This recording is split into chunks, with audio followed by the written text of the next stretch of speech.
Well, good evening and welcome to another episode of Brett's Old Time Radio Show. It's our Saturday visit to yours truly, Johnny Dollar, and a big welcome to my home in beautiful Lyme Bay. Huge thank you for joining me once again for our regular late night visit to those dusty studio archives of old time radio shows right here at my home on the south coast of the United Kingdom. Been a busy day today. We've had a whole bunch of stuff to do. I've been working hard today. I've sort of dedicated the day to all the social media bits and pieces. And I've got on with stuff, and it's been good, and it's been busy. Also, it's been quite an emotional day for the rabbit. We've got a couple of little house rabbits, and one of them's been with us for a few years. It's Coco. And we bought him a little friend, because all rabbits should have a little friend, because they're supposed to be in groups, aren't they? So we bought a little friend for Coco, Bonnie, who's an adorable... Coco's a dwarf lop lion head, and we've seen another one called Bonnie, and we bought that especially as a little friend for Coco. Now, as you'll know, the only problem is with rabbits is they potentially are at it like rabbits. So Coco was dropped off at 9 o'clock this morning to the vet, and he's had them removed. So it's been a very emotional day for poor Coco, but it'll all be worth it in the end, bless him. So it will be worth it because he's going to have his little friend, and they're little house rabbits, and they're going to love life. Now then, I'm Brett. I'm your host for our Nighttime podcast. Welcome to another episode. Don't forget, there's a Facebook page, Instagram page, and a YouTube channel, all called Brett's Old Time Radio Show. Be great if you could follow me there. Feel free to send some feedback to brett@tourdate.co.uk, and I've launched a supporter page. We'll talk about that after the episode of yours truly, Johnny Dollar. Originally, it was broadcast the 11th of March, 1949. This is yours truly, Johnny Dollar, with a case called Murder is a Merry-Go-Round. The Columbia Broadcasting System presents yours truly, Johnny Dollar.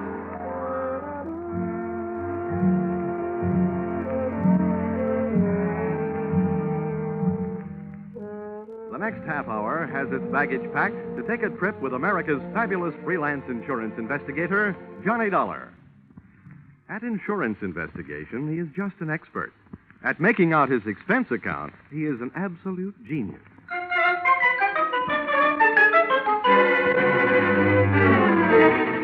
Expense account submitted by Special Investigator Johnny Dollar to Home Office, Nutmeg State Casualty and Bonding Company, Hartford, Connecticut.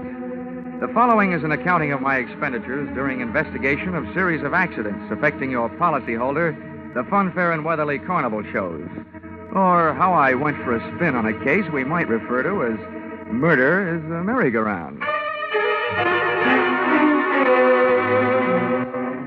Expense account item 1, 25 cents. Purchase of Billboard, theatrical magazine, to check the route of Funfair and Weatherly Carnival shows. Expense account item 2, $68.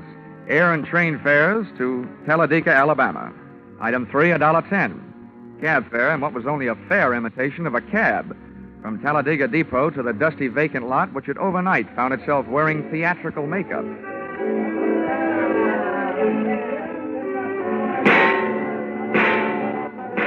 Brightly as the hot sun beat down on the Midway, it couldn't help the layout of canvas and slats from looking beat up. A perspiring mechanic shot sparks of profanity back at an obstinate motor as he tried to get it to roll the giant hoop of a Ferris wheel.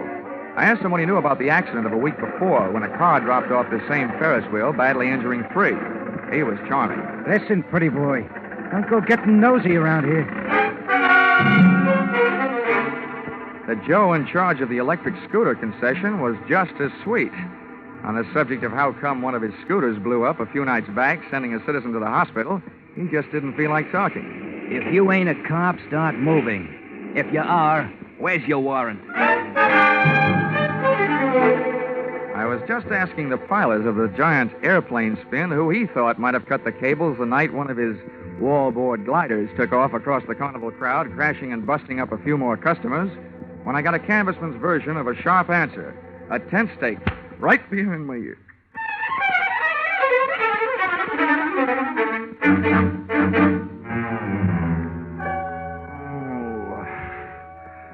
Well, those sleeping beauties waking up, huh? Who are you? I thought maybe you'd be sick of asking questions. First, maybe you better answer a few. before you get up. Number one, who are you? A pilgrim from Hartford. Never mind the double talk, wise guy. What's your name? My name is Johnny Dollar, but right now I feel like 2 cents. What's your big interest in those accidents you were asking questions about? Strictly academic. I'm only representing the insurance company that's paying off on those accidents. Now maybe you'll tell me who you are and where I am. Ah, thought you guys were smarter. Dollar, I'll let you in on a little secret. Next time you want to find something out on a traveling show, get to the boss first. Asking a lot of questions around a circus or carnival lot is unhealthy. Where is the boss, Miss Pepper? Louise is in the other end of this trailer. She'll be right out.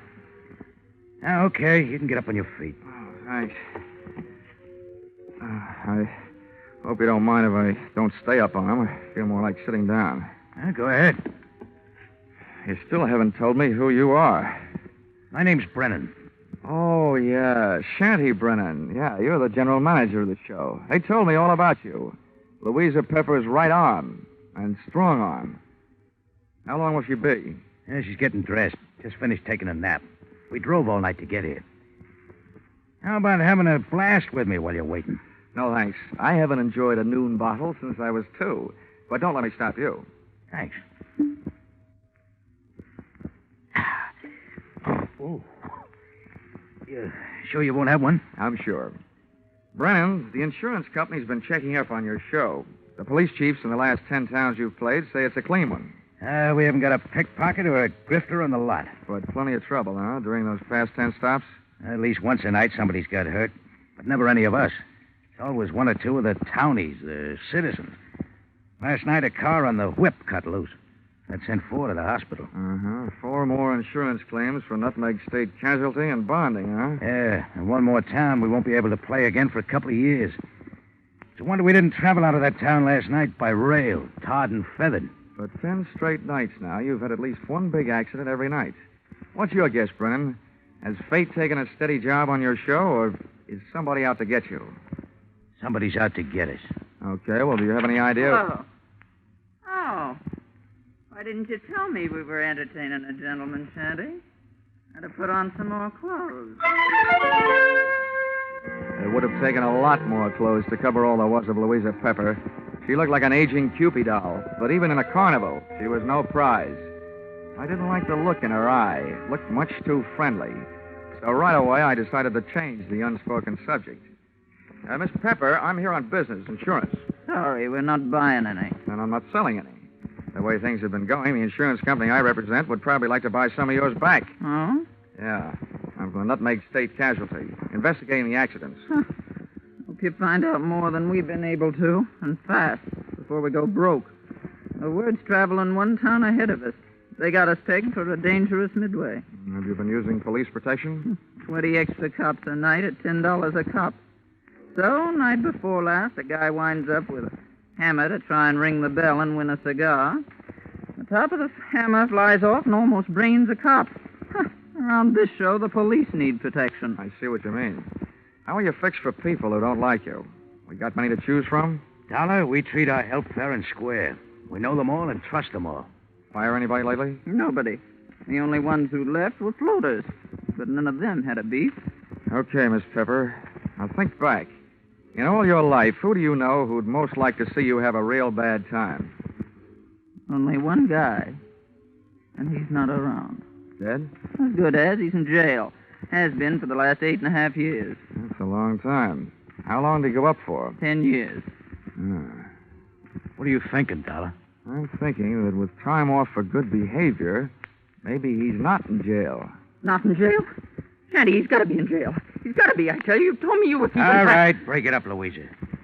If Carter Lacey had a voice as sharp as yours, he could saw his way out of jail. Okay, Dollar, you made a guess. How about seeing how good it is? Sure. I'll find out if your bogeyman is still in jail, but I didn't catch that name. Lacey. Carter Lacey. And where's he been in the pokey? Massachusetts State Prison, at Charleston. Well, what did he go up for? What's that to you? Cut it, Louisa. Dollar, we sent Carter Lacey to jail for attempted murder. He tried to kill Louisa's niece, Myrtle. Is she around? He's running the snake show on the Midway. Dollar, how soon can you check whether Carter got out? As soon as I can make a telephone call. But, Shanny, before I do, I'd like to elaborate on that guess I made. Now I'd not only guess that Carter Lacey is out of jail, but I'd also guess that he's been out a little over 10 days.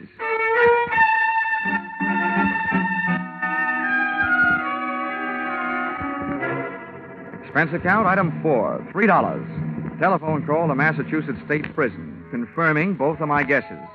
Carter Lacey had checked out of the Bay State's Hotel Greystone for bad boys 2 weeks previously. Item 5, $32. Telephone calls to various hotels in the last 10 towns the Fun Fair and Weatherly Carnival shows had played. Item 6, 10 cents. 2 nickels spent calling 2 hotels right here in Talladega. Then I dropped 1 more nickel in the telephone. Got the lucky number? Yes, sir. We do have a Mr. Carter Lacey registered. Room 312. Shall I call? And hit the jackpot. Expense account item 7, 65 cents. Cab fare to Sunshine Hotel. Tip the driver, $1. From the lobby, I called room 312. He invited me up. I invited him down. I knew I'd feel better talking to Carter Lacey with a lot of people around. They'd make nice witnesses if he suddenly got homesick for prison life and used me as his ticket back. I waited in the coffee shop. The waitress brought me a cup of coffee, and my palate went to work refereeing a one-sided bout between the strong Java and the weak cream. Hello. $1? All right. Sit down. Thanks. So you're Carter Lacey, huh? Have some coffee? No, thanks. It keeps me awake nights. How about your conscience? Having the same trouble with that? My conscience deserves an 8.5-year rest. But it can't start its vacation until I even up a few scores. Busting up carnivals. Child's play. Look, Dollar, over the phone, you told me you're an insurance investigator. You can save your company a lot of money. How? Call them up and tell them not to insure the lives of 3 people. Because any minute now, 2 of them are going to be dead. Louisa Pepper, Anise Myrtle, and Shanty Brennan. Yeah, Dollar. I'm going to kill 2 of those people. The other one's still my friend is going to help me do it. In case you don't know your law, Dollar, don't bother calling the cops. I can't be held for making a threat unless I put it in writing. Well, Lacey, I don't know what your beef is against the people running that carnival, but those accidents have been hurting a lot of innocent bystanders. Dollar, you're talking to a guy who really knows what it means. Getting hurt as an innocent bystander.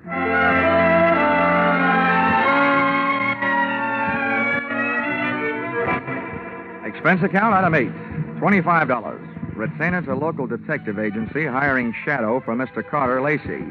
Explanation, an ounce of crime prevention is worth a ton of trials. Item 9, $1.20. Cab fare back for the evening's festivities at the Fun Fair and Weatherly Carnival, which was rapidly becoming more and more of a thrill show.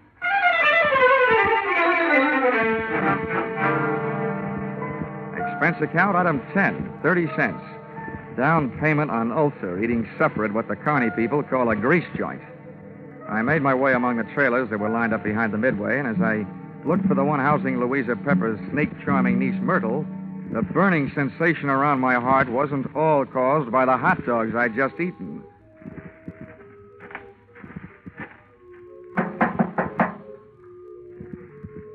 Who is it? I've got a message from Carter Lacey.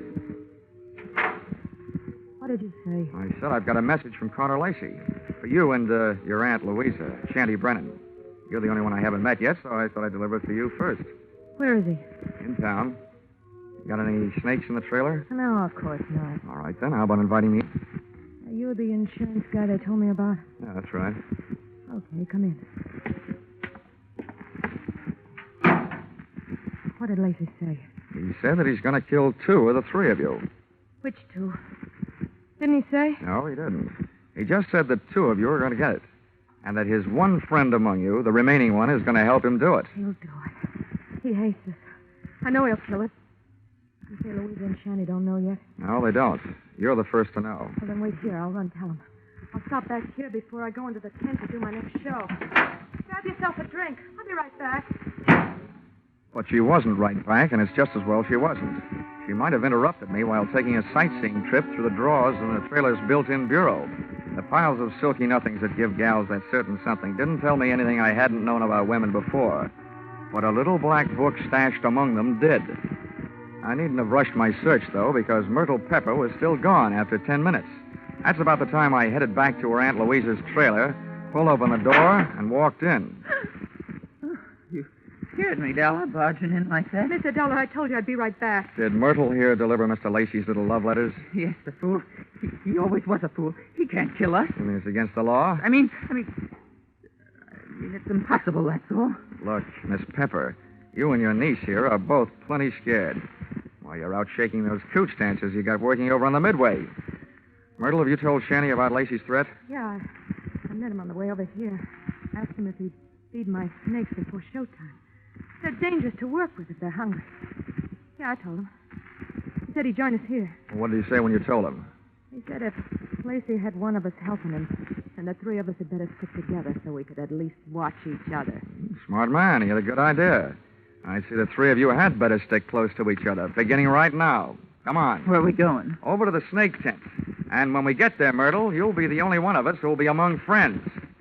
The three of us left Louisa's trailer. We walked past the back of the shooting gallery concession right in the front of it, and along the back of the line of canvas shanties. We stopped at one. Myrtle pulled back the canvas flap, and I stepped in ready for anything. With the ladies not far behind me, I edged slowly over to the square red board fence set up in the center of the tent. There were danger signs splashed in white paint along the outside walls of the pit. I clenched my teeth and looked down through the wire mesh top at a slithering tangle of writhing, angry reptiles. And there, lying among them with a vicious red welt splashing his forehead, was Shanty Brennan. He was feeding the snakes, all right.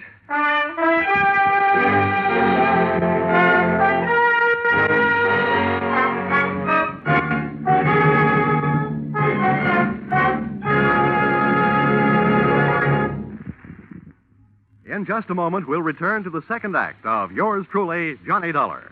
But first, here is some news. 30 minutes of new thrills will be added to CBS 10 great Sunday night entertainments this coming Sunday. At 6:30 p.m. Eastern Standard Time, where you formerly heard Spike Jones, CBS will bring you screen star John Lund in an adventure-packed tale of a ship filled with terror and horror.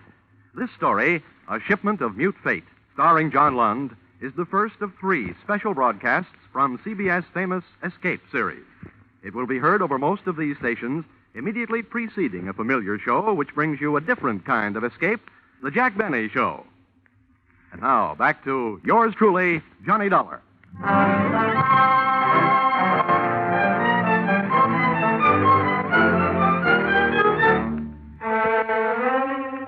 I'd just seen a murder mystery where the actors had been hissing instead of the audience. The lead character in that snake pit wasn't going to win any Academy Award. The scene of the crime was no place for a man, let alone a woman, so I herded Auntie Louisa and her niece Myrtle out of the tent and back into the trailer. Oh, poor Shetty.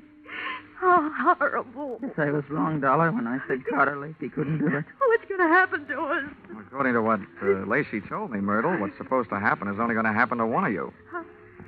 What do you mean? Well, he claims that one of you was in this with him, and that one knows she's safe. This may turn out to be an acting contest between you two. What's that crack supposed to mean? Well, the one who's safe wouldn't want anybody to know she feels safe, huh? Oh. I wish I had learned to cry. Louisa, you don't think it's me? Well, I know it ain't me. Oh, ladies, how about observing a moment of silence in memory of the deceased while I give you a few instructions? Okay. Have you got a gun in here, Louisa? Yes, and a license to carry it. Good. Where is it? The gun, not license. I won't give it to you. Well, if you don't, people might get to thinking that you're Carter Lacey's girlfriend and accomplice. Anyway, I don't want the gun to take with me. I want to leave it here. Where is it? In that drawer right over there. Which end of the drawer? What's the matter with you, blind? You'll see it. I'm not turning my back on you. Which end? You'd make a lousy trapeze out of Dollar. You don't take any chances. This end, toward me. Thanks.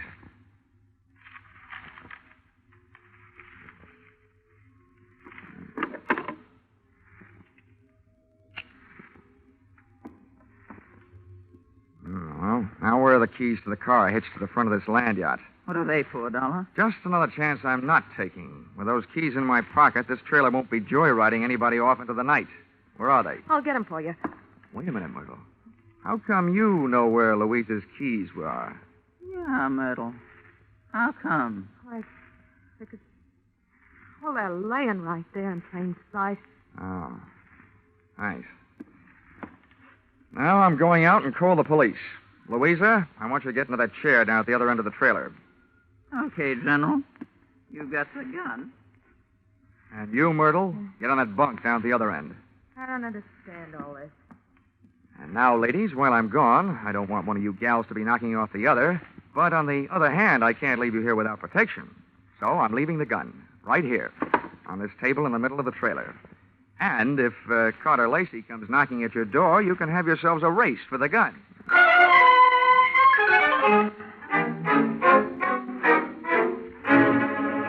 Expense account, item 11, 5 cents. Telephone call to the local police, plus another nickel spent calling a taxi. The cops arrived in 4 minutes, the cab in 15. Its driver had no siren to take him through the traffic lights. Item 12, $1.10. Cab fare on an exceedingly slow and torturous trip to the Sunshine Hotel. Tip to his kind of a driver, a nickel. I went up to the 3rd floor and headed down the hall to Carter Lacey's room, 312.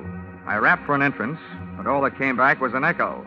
The lock on the door was the soft touch type known to the trade as the burglar's friend, so I went in.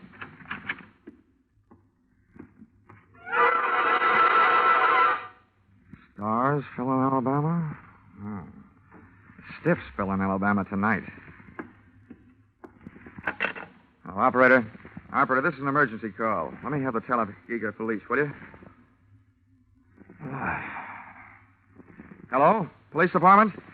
This is the same guy who just called you from the carnival to report a murder. Yeah, well, you can send in the 2nd team. I've got another one for you over here at the Sunshine Hotel. Room 312. The party's just been strangled.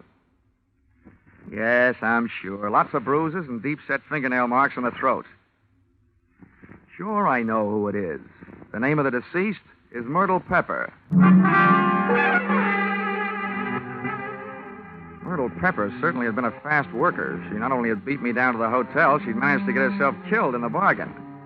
I dusted the room for information, which was obviously more than the floor mate had done for dirt, and came up with a kind of an eye-opener you don't drink. A pint-sized surprise in the form of some old newspaper clippings and Carter Lacey's prison release form. And what let him out let me in on something. I got out of the room into the elevator, and when I hit the lobby wondering where to start looking for him, I found him sitting there looking at me. Hi. Well, you want to talk, Lacey? I don't want to. But if you want to try and make me, what's the matter with right here? Okay. I supplied you with an alibi today. I don't see him in the lobby. That detective? He had stomach trouble. He got kicked in it. You can reach him at the city hospital. You know, in prison, I was a trustee. I get out, nobody trusts me. Oh, with that forecast you gave me this morning, what else? Forecast? Yeah. You predicted that you'll kill 2 people. Well, tonight the 2 people are dead. Shanty out at the carnival, and now Myrtle up in your room. What does that make you? A good forecaster. Or the killer, maybe? Thanks for the maybe. Look, Dollar, I came to this town to take care of something. I took care of it. If you want to yell cop, go ahead. From now on, nothing bothers me. Well, then stop chewing your nails. You told me this morning that one of those 3 people was working with you. There's only one left. And suddenly, Lacey, I don't believe your story. Suddenly, I don't care. Shanty Brennan lied to me this morning. He said that you went to prison on a charge of attempted murder. Your prison release papers say you went up for grand larceny. You see what happens to bad little boys that tell lies? I'm not through yet. I fished a bank book out of Myrtle Pepper's trailer, a 3-way joint account. Myrtle, Shanty, and Louisa. The first deposit, $60,000. The date, the same year you were thrown into the can for stealing $60,000. To me, that spells a 3-way split for them and a frame for you. Also to you, it spells a motive for hating all 3 of them. So I lied to you. What are you going to do, wash my mouth out with soap? From now on, I don't need any answers from you, including smart ones. But look, you'd better stick around. If the cops don't pick you up for murder, maybe the hotel will want to press charges against you for having an extra unregistered person occupying your room.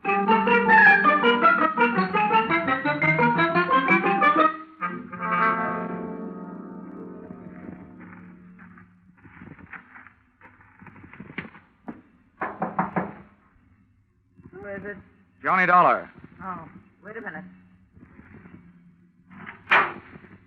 Where's Carter? They arrested him? Tell me, did he escape? He's at the hotel, and the cops are on their way down there right now. I hope he's more talkative with them than he was with me. You talked to him? Yeah, I had a long, one-sided conversation with him. There's one thing I still can't quite figure out. Whether he really intended to kill Shanty and Myrtle or not. Myrtle? Yeah, strangled. Myrtle? Oh, poor little angel. Of course he meant to kill him. He hated him. He hated us all. Well, you can hardly blame a fellow for being annoyed, framed on a grand larceny trap by 3 old chums. But you've got the wrong idea, Louisa. What I meant was, did he ever really intend to kill them himself? Or did he just intend to set off the greatest chain reaction since the atom bomb, and just sit back and watch the 3 of you try to beat each other to it?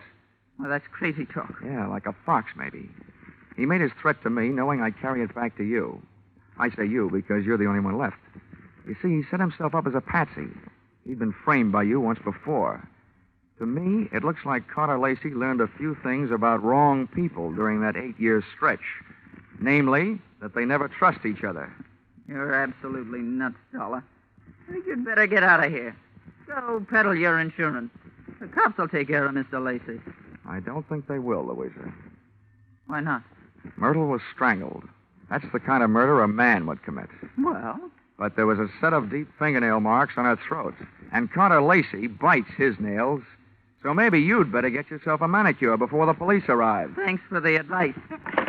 Stand right there, Dollar. This time I got the gun. Hold everything, Louisa. Carter! This is a standoff, Louisa. Point that thing someplace else before I point mine up your snoot. Okay, Dollar, get out. What's the matter with you, Lacey? Are you cracking up? Well, your plan was going along fine. First, Myrtle tossed Shanty to her snakes. Then Louisa took care of Myrtle. There's only one left, and the state will take care of her for you. That's not enough. There's one satisfaction I haven't enjoyed so far. That's hearing one of these pigs squeal. Carter, we can still split the money in the show and get out of here? The only one that's going to get out of here is Dollar. Beat it. I beat it all right. I was the only one in the trailer without a gun. I plunged into the darkness looking for something and came up with a tent rope, dashed back to the trailer door, and lashed the knob to the guide rail. I didn't want those gun-happy birds flying the coop. Just then, the season opened. I didn't know who was going to come out the worst in there, the hunter or the hunted. The only key I had to the situation was the key to the car, the one I'd picked up earlier in the day. The car churned the trailer through the carnival back lot and out into the highway. When I hit the cement, I started spinning the rubber.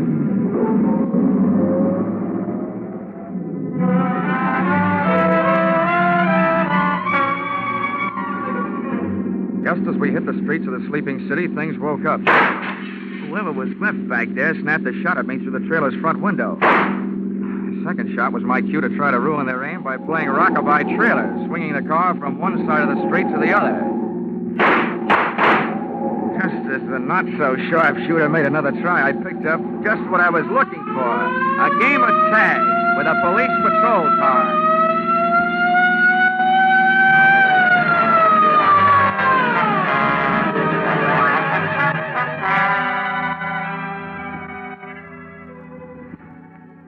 Expense account, item 13, 15 cents, bicarbonate of soda. Those Midway hot dogs I'd had for supper were no thoroughbreds. Item 14, $35, cigars for night shift. Talladega police, for whom I had started things smoking. Item 15, $3, hotel bill. Oh, but never let it be said that I ever turned in a measly $3 hotel bill for myself. This was to check out of the Sunshine Hotel, the man who had checked out in the trailer at the hands of Louisa Pepper. Louisa Pepper, the only one who was a good bet to catch up with Brennan, who had been murdered by Myrtle. And Myrtle, who had been loused up by Louisa. And Carter, whom she had also carted out of this world, proving that when you start any kind of chain reaction, you should be careful, because you're never going to be sure where it's going to stop. Expense account total? What? Only $692.18. I must be slipping. Yours truly, Johnny Dollar.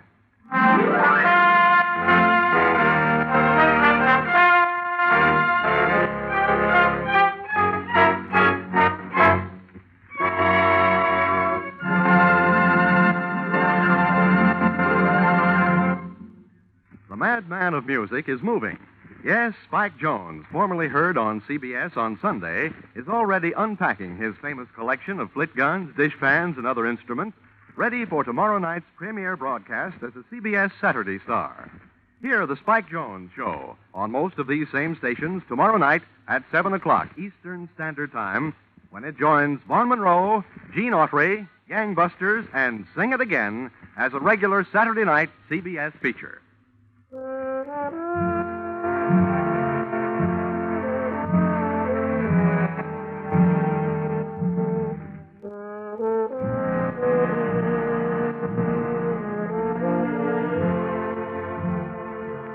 Listen in again next week when CBS brings you yours truly, Johnny Dollar, with Charles Russell as Johnny. Yours truly, Johnny Dollar, is written by Paul Dudley and Gil Dowd, with music by Mark Warnow, and is produced and directed by Richard Sandville for CBS, the Columbia Broadcasting System. Welcome back. Do hope you enjoyed our latest episode of Yours Truly, Johnny Dollar. Don't forget, we'll be back with an episode of The Saint tomorrow night, going live at 5 p.m. GMT. You can email me, brett@tourdate.co.uk. I'd love to know your thoughts on the show. As I mentioned earlier, I've got a supporter page where you can find some extra content, and I'll be building that up as we go. It's at patreon.com/Brett's Old Time Radio Show. Thanks for listening. I'll be with you 7 days a week, each and every week, and I'll see you next time on Brett's Old Time Radio Show. Love you. Bye.